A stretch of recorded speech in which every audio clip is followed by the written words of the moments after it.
when you got to England and you're working on a cricket game, admittedly, it wasn't a usual cricket game because of the bubble, because of the pandemic, because nobody else was playing.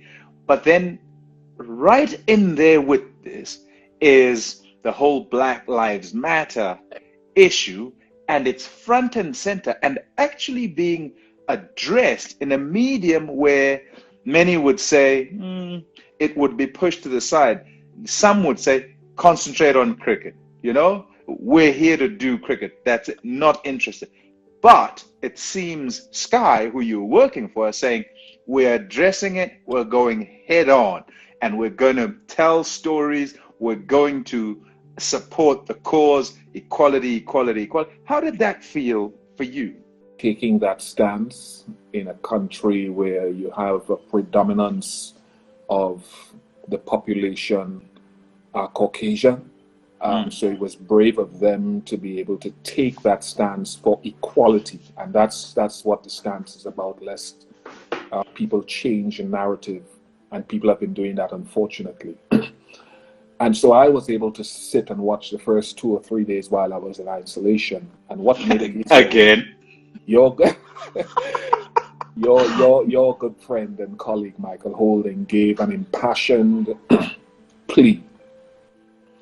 And one of the things that stood out to me when Mikey broke down in tears later on in the day was when he talked about people that say whatever happened to people of color happened not in South Africa, but around the world. South Africa was very recent, centuries ago.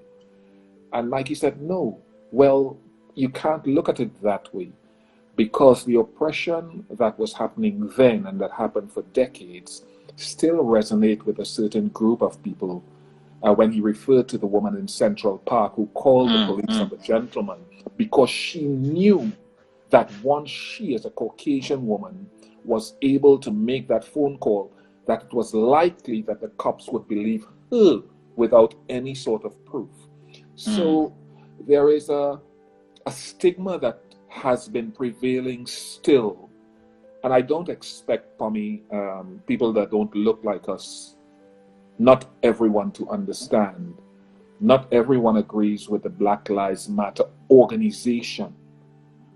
There are some interesting things about them as well, but at least the cause for which the protests and the cries are emanating is something that is worth introspection, not just for Black people, but people of color.